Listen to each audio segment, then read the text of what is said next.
bagaimana menyikapi ketika seseorang ini diambil sama Allah, gitu ya.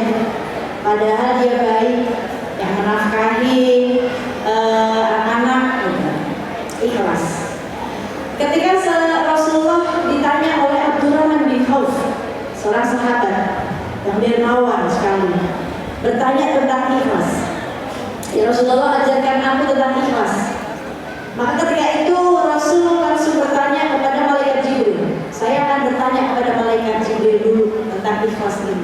Ini ada di kitab Duratun Nasihin.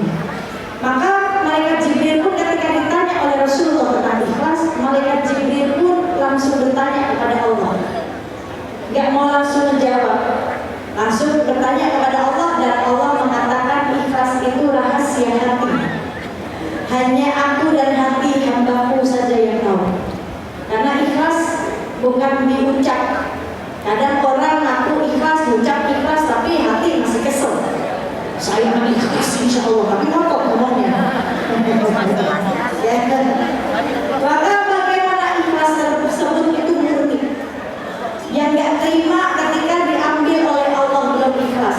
Maaf, dunia itu tempat berpisahnya kita sementara, ya. Dan kematian itu, Bu, nggak melihat mau dia tua, muda, sakit, sehat, semua mati. Kematian nggak nunggu tua dulu, yang muda juga mati. Kematian nggak nunggu sakit dulu, yang sehat juga mati. Contoh suami saya, sehat, masih muda, 40 tahun ketika itu, ya, ganteng lagi, Allah. Kata ujiannya kalau harta tahta wanita. Itu nggak bisa dipungkiri ya, laki-laki kan ujiannya wanita. Maka nanti Bu, masih muda, 40 tahun, saya ketika itu 37 tahun, dan sekarang suami saya udah 10 tahun, berarti saya udah 47 tahun. Ketika itu sama mungkin, seperti yang Ibu tanya, kan dia orang baik, kenapa diambil sih? Kenapa bukan para koruptor aja itu yang diambilin? Kenapa yang baik-baik diambilin? Kan gitu. Kita begitu ya, kita nanya sama Allah. Kata Allah, kenapa enggak? Ya. Ketika kita tanya, ya Allah, kenapa dia yang diambil, kan dia baik? Kata Allah, kenapa enggak? Ya, kan dia milikku bukan milikmu. Anak milikku bukan milikmu. Suami milikku bukan milikmu. Kata Allah, yang kamu miliki apa? Kata Allah, dosa sama amal. Ya, itu yang kita punya, Bu, dosa sama amal. Yang milik kita dosa sama amal. Yang kita bawa cuma ini, dosa sama amal. Entah banyak dosanya, entah banyak amalnya. Pasti dosanya yang banyak timbang amalnya, ini manusia. Maka ketika kita bertanya seperti itu, lihat tadi surat Al-Ankabut ayat 2. Jangan dikira dibiarkan begitu saja dengan keimananmu, dengan imanmu, tidak akan diuji. Pasti diuji. Karena ujian itu tanda cintanya dari Allah. Bukan berarti Allah nggak cinta, Allah cinta. Tandanya dikasih ujian. Dan dunia ini tempat berpisah sementara. Wajar semua berpisah di dunia. Mau dia masih muda diambil sama Allah, wajar. Dunia tempatnya, sifatnya dunia. Kalau kita nggak meninggalkan dunia, kita yang ditinggalin dunia. Itu sifatnya dunia. Semua bakal meninggal. Sama, Bu. Tujuan kita semua di sini, ya, dalam penilaian Allah. Kita semua sedang dinilai sama Allah. Maka nggak usah repot ngurusin nilai orang lain, nggak usah. Ketika kita sedang dinilai sama Allah, ngapain kita repot nilai orang lain? Ketika kita juga masih punya keburukan yang sedang dinilai, diperhatikan oleh Allah, ngapain kita repot dengan keburukan orang lain? Ketika kita sendiri sampai hari ini masih punya dosa, masih melakukan dosa, ngapain kita sibuk dengan dosa orang lain? Tujuan kita satu sama, semua bakal pulang ke Allah. Semua pulang, mau yang kaya, mau presiden, mau orang susah, semua bakal pulang ke Allah. Semua bakal mati, cuma matinya beda-beda. Ada yang su'ul khotimah, ada yang husnul khotimah.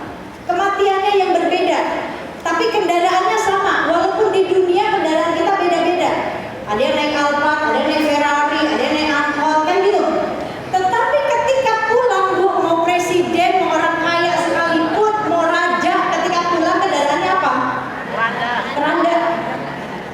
Di dunia rumah kita beda-beda ukurannya, tetapi ketika kita pulang ya cuma segitu ukurannya, Bu. Gak mentang-mentang dia punya duit banyak, gedein dong punya saya, segede kamar saya. Enggak, Bu, ukurannya segitu. Ukurannya segitu. Pakaiannya kita pun di dunia beda-beda. Pakaiannya beda-beda, Bu. Mau yang kaya pakainya sutra, saya pakainya sutri. Yang mirip-mirip sutra gitu, Bu. Ya. Tetapi ketika pulang semua pakaiannya sama di hadapan Allah. Apa? Kain kafan. Gak ada mereknya, Bu. Gak ada Gucci, gak ada Chanel, gak ada Elfrid, gak ada. Sama warnanya putih. Gak ada mau dia presiden, mau dia orang kaya, boleh kan kasih bordir dikit. Atau mau cari kafan yang mereknya Chanel, gak ada, Bu. Yang membedakan bagaimana di dalam itu. Bagaimana rumah kita yang terakhir, suasana di dalamnya, itu yang membedakan. Tempatnya sama, ukurannya sama, papannya pun sama. Bukan berarti dia presiden, dia boleh pakai papan kayu cendana atau kayu garu yang mahal, enggak. Semua papannya sama. Gak ada glitternya juga, Bu. Gak ada ukiran-ukirannya papannya.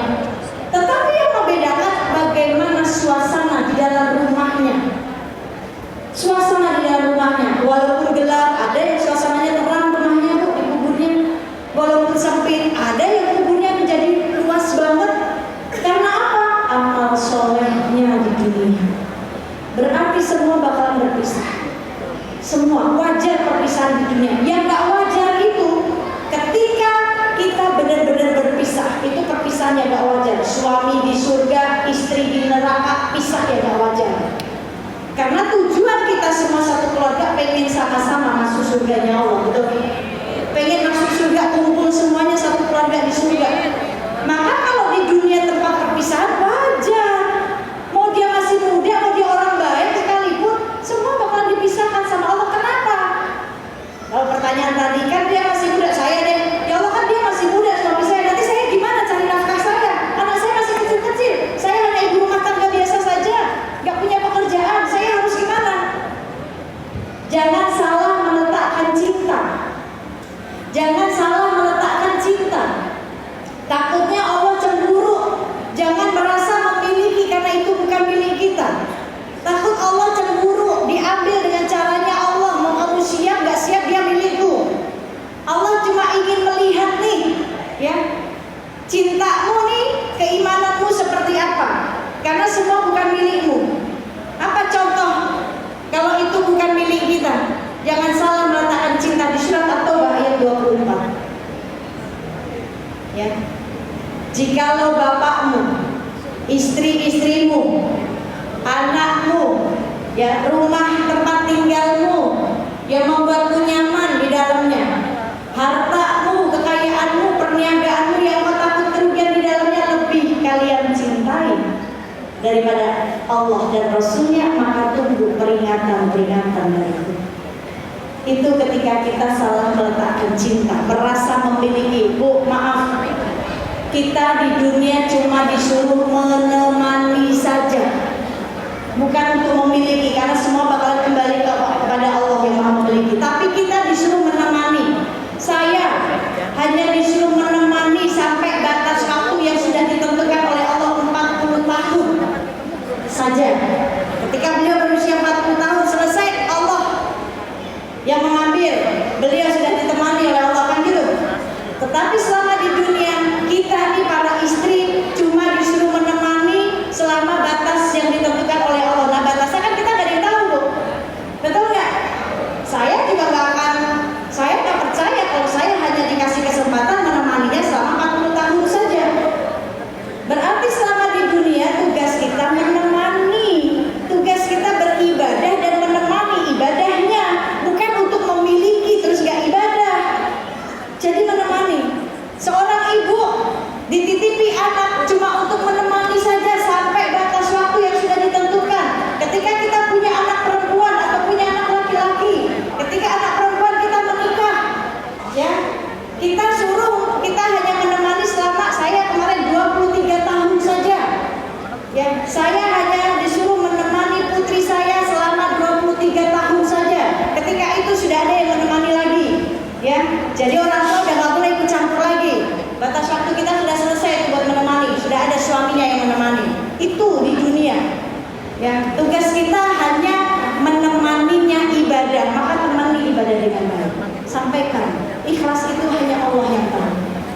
Jangan sampai akhirnya kita nggak ridho dengan ketetapan yang Allah tetapkan. Kalau kita nggak ridho, jalannya susah. Jalannya susah. Kalau kita nggak ridho dengan takdirnya Allah, apa sih ridho? Rela hati, lapang hati, menerima apapun yang ditetapkan oleh Allah, walaupun ya Allah kok gini-gini banget sih ya Allah, nggak sesuai harapan kita. Masih muda, baik, nafkahin, kenapa harus diambil? Kan gitu. Tapi kalau kita ridho, ya sudah saatnya memang dia kembali kepadamu ya Allah. Dan yakin, ini manusia harus penuh keyakinan. Yakin Allah ini sudah mempersiapkan rezeki kita, bu, rezeki anak yatim pun udah disiapin. Buktinya yang dulu saya mengira saya nggak bisa, kata Allah tuh, mampu kan kamu? Kan gitu bu.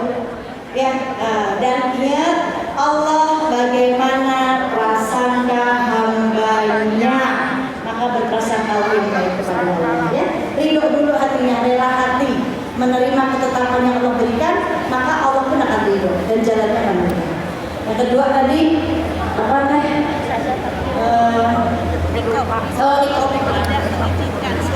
Jikalau suami tidak mengizinkan, ketika istri ingin bernikah, bu, berproses.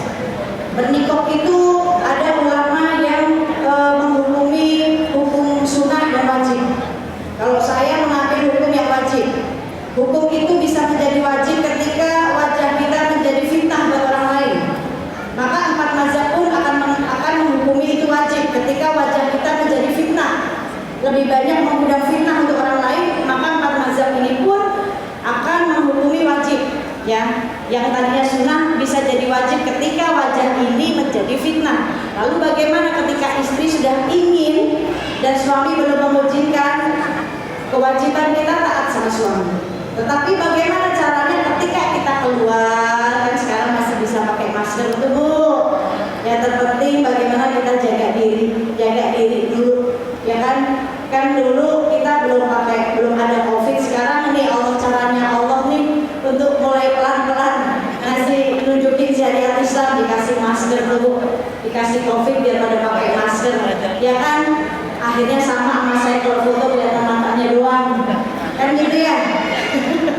Pakai masker. Jadi ibu bisa berproses ketika keluar rumah, menjaga diri lebih pakai masker, ya kan gitu. Asal jauh dari pandangan laki-laki saja. Karena yang dikatakan oleh Rasulullah, ketika Rasulullah memberikan pertanyaan ibu kepada para jamaah laki-laki, wahai kalian para rijal, bagaimana, apa ciri-ciri wanita yang mulia, kata Rasul. Sahabat ada yang menjawab, yang taat kepada suami. Ya betul, wanita harus taat, istri harus taat. Tapi jawabannya yang aku mau bukan itu. Sampai akhirnya gak ada yang bisa jawab bu. Maka Sayyidina Ali menantunya pulang dan ditanya oleh Sayyidah Fatimah istrinya, wahai suamiku Ali, ayahku memberikan ilmu apa? Rasulullah kasih ilmu apa? Oh, Rasulullah bertanya ciri-ciri wanita yang mulia itu seperti apa? Maka Fatimah tersenyum dan membisikkan, ngasih tahu jawabannya ke suaminya, ke Ali. Setelah itu besoknya Ali ketika bertemu dengan Rasulullah menjawab, ya Rasulullah aku tahu jawabannya. Coba jawab Ali. Wanita yang mulia yang tidak dipandang dan tidak memandang laki-laki. Yang tidak dipandang laki-laki dan tidak memandang laki-laki. Rasul tersenyum. Iya, itu jawabannya. Dan aku tahu siapa yang memberitahu kamu. Pasti putriku, karena ciri-cirinya ada pada diri putriku. Fatimah, ya maksudnya gimana sih bu yang tidak dipandang dan tidak memandang? Ketika kita lagi kumpul-kumpul, campur laki-laki perempuan gitu ya bu, yang gak bisa menjaga ikhtilaf, tiba-tiba ada sosok laki-laki yang ngeliatin kita mulu. Nah di situ kita tuh wanita solehah risih bu. Ini apa sih? Pergi ya, bukan yang iya Allah lagi biarin dia. Ya bu ya, walaupun ini misalkan laki-laki itu tuh apa ya namanya, jagoannya di komplek itu misalkan, atau Pak Lurahnya punya Pak Lurah ganteng banget misalkan kan, berharisma, jadi ibu-ibu tuh kalau lihat Pak Lurah kan ini semua. Nah begitu dilihatin nggak kegeeran dikit bu, nggak, langsung dia nggak merasa nyaman, risih, dia pergi. Bukan yang stuck di situ akhirnya cari perhatian, bukan. Yang dimaksud seperti itu, yang tidak senang dipandang dan tidak memandang gitu ya, tidak fokus bagus dengan orang tersebut. Ini maksudnya. Jadi ibu tetap taat kepada suami, wajib perintahnya.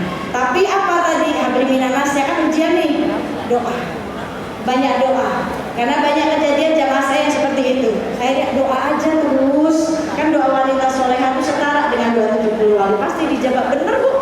Lama-lama suaminya paham, ya bahkan senang ketika istrinya keluar menutup aurat, paham karena istrinya menyampaikannya dengan baik, wahai suamiku, ya kan ketika engkau menikahiku auratku itu sudah untukmu, dan ketika aku pengen menutup lebih sempurna lagi, berarti aku sedang memuliakanmu, menjaga pandangan laki-laki yang bukan mahram yang tidak menafkahiku melihatku, karena yang menafkahiku kamu yang bertanggung jawab, kamu yang capek, maka aku sedang memuliakanmu. Ini ada jamaah saya ajari ngomong begitu. Terus sambil doa, dibolehin sama suami. Nah, ya proses, tapi taat sama suami nomor satu. Yang ketiga, pakaian. Kemarin juga ada yang nanya sama saya. Ini nih, ketika kita berpakaian, kadang kita nggak bisa bingung syari itu seperti apa ya? Apa sih pandangan syari? Syariat Islam. Di Indonesia, pakaian syar'i terkenal dengan jilbab panjang, gamis panjang, betul? Gamis yang bergok panjang tuh, sama jilbab yang satu set, itu pakaian syar'i. Itu di Indonesia. Di Arab nggak begitu. Pakai jubah saja, pakai pasmina saja, asal itu badannya nggak kelihatan lengan tubuhnya, sudah sesuai syariat Islam. Mau kamu cuma atasan doang, bawahnya pakai rok, pakai jilbab, itu udah syariat Islam. Asal nggak tipis satu, nggak transparan, lembut tubuhnya nggak kelihatan. Mau roknya pakai jeans, mau celananya nih misalkan pakai jeans tapi atasannya panjang, itu udah sesuai syariat Islam. Ya, yang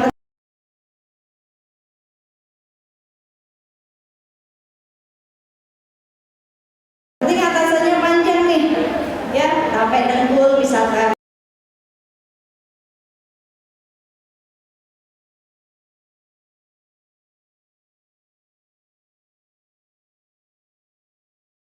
Bikin berkah enggak?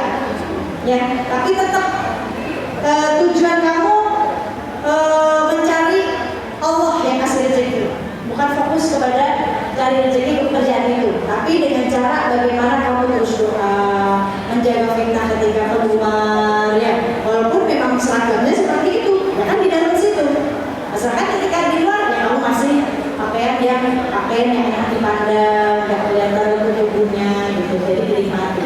Allah ridho, Allah pun senang melihat prosesnya, ya. Jadi niatin kerjaan itu membawa ibadah, ibadahnya jangan sampai lupa, terus doa sama Allah, ya. Insya Allah, ya. Baik, Ibu, Insya Allah sudah habis. Ya, ini sebetulnya yang lain sebenarnya.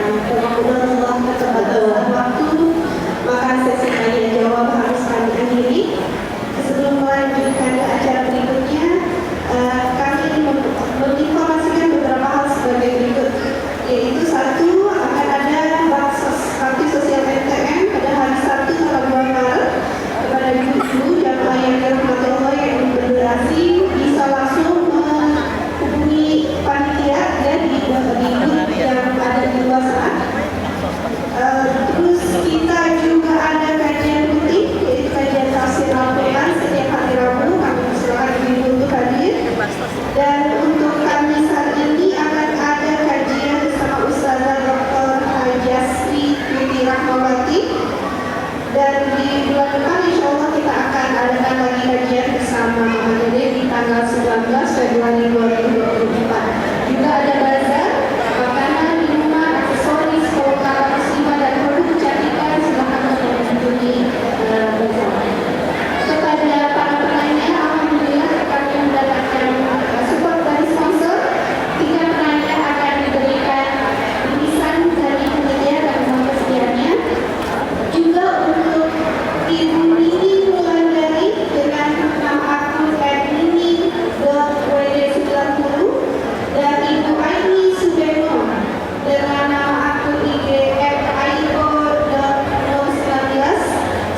jika lisanmu ingin berkah, pakai lisanmu, gunakan lisanmu dengan 4 hal ini. Yang pertama, dengan berzikir kepada Allah. Yang kedua, jika lisanmu ingin berkah, gunakan lisanmu untuk berdoa. Berdoa yang baik-baik, jangan berdoa yang buruk. Ya, apalagi seorang istri, sekesal-kesalnya dengan suami, doakan suami yang baik. Ya, lihat Bu, Siti Asia. Kenal Siti Asia? Kenalan di mana? Tahu ya? Tahu Siti Asia? Istri siapa? Fir'aun. Istri Fir'aun yang diperumpamakan oleh Allah perumpamaan istri beriman. Bahkan doanya diabadikan oleh Allah di surat At-Tahrim ayat 11. At-Tahrim ayat 11. Kita lihat doanya. Tidak ada doa yang mengumpat, tidak ada doa yang membenci, tidak ada doa yang minta diazab Fir'aunnya. Ya, sekesal-kesalnya dengan suami, Asia tetap beriman kepada Allah. Asia tetap taat kepada Fir'aun. Tinggal di istana kerajaan, mendapatkan kezaliman Fir'aun karena tidak mau beriman kepada Fir'aun yang mengaku Tuhan. Asia tetap beriman kepada Allah, tetapi menjalankan keimanannya, hablinanasnya kepada Fir'aun dengan baik. Walaupun disiksa oleh Fir'aun, tetapi karena doa wanita salehah ini hingga Allah kabulkan. Ya, Allah abadikan doanya di surat At-Tahrim ayat 6. Apa itu doanya? Ya Allah, bangunkan aku satu rumah di surga dekat denganmu dan jauhkan aku dari kezaliman Fir'aun dan kaumnya. Cuma itu doanya. Ada nggak doanya ya Allah azab aja tuh Fir'aun tuh? Nggak ada. Nggak ada doanya mengungkap buat suaminya setelah Fir'aun. Ibu-ibu suaminya kayak Fir'aun nggak? Kan suaminya nggak kayak Fir'aun, Bu. Sabar, layani dengan baik, taat dengan baik. Ini yang mendatangkan keridhaan Allah Subhanahu wa ta'ala. Yang ketiga, yang pertama tadi, pakai lisanmu dengan berzikir. Jangan buat bergibah, Bu, ya. Jangan buat bergibah, hati-hati bahayanya gibah ini sudah disampaikan oleh Rasulullah. Ketika Rasulullah menyampaikan, mengatakan kepada Sayyidina Ali, menantunya, wahai Ali, jaga lisan. Berkatalah yang baik, karena nanti lisan ini di hari kiamat akan mendapatkan siksa yang lebih berat dari anggota tubuh lainnya. Maka Ali bertanya, kenapa bisa begitu ya Rasulullah? Ya, karena gara-gara lisan, aib orang terdengar dari ujung timur dan ujung barat. Betul gak? Betul. Ini perempuan nih kalau udah ngomong, udah curhat sama teman, lupa kalau teman itu bisa dipercaya atau enggak. Tahu nggak? Ini aku cerita sama kamu doang ya. Aku tuh lagi punya masalah nih, suamiku begini-begini, mertua aku begini-begini. Tapi ini kamu doang ya, jangan orang lain tahu lagi. Ya, yang diceritain ketemu teman sebelahnya cerita lagi. Kemarin si ini lagi punya masalah loh, begini-begini. Tapi ini aku sama kamu doang ya, jangan diceritain lagi. Iya, yang diceritain ke kamu tetangganya cerita lagi. Akhirnya satu RT tahu semua. Ya, ini yang dimaksud Rasul. Ya, aib orang dari ujung timur dan ujung barat terdengar. Karena siapa? Karena perempuan gak bisa jaga lisan. Maka jaga lisan tersebut, kata Rasulullah SAW. Yang kedua, jaga lisanmu. Jika lisan ingin berkah, pakai lisanmu dengan membaca Quran. Yang ketiga, jika lisanmu ingin berkah, gunakan lisanmu untuk berdoa, doa yang baik-baik. Yang keempat, jika lisanmu ingin berkah, gunakan lisanmu untuk nasihat yang baik atau bicara yang baik. Dalam hadis dikatakan, "Man kana yu'minu billahi wal yaumil akhir falyaqul khairan." Barang siapa yang beriman kepada Allah dan hari akhir, hendaklah dia berkata yang baik. Kalau tidak bisa, diam. Maka pentingnya menjaga lisan. Yuk, kita tutup akhir acara ini dengan meminta ampun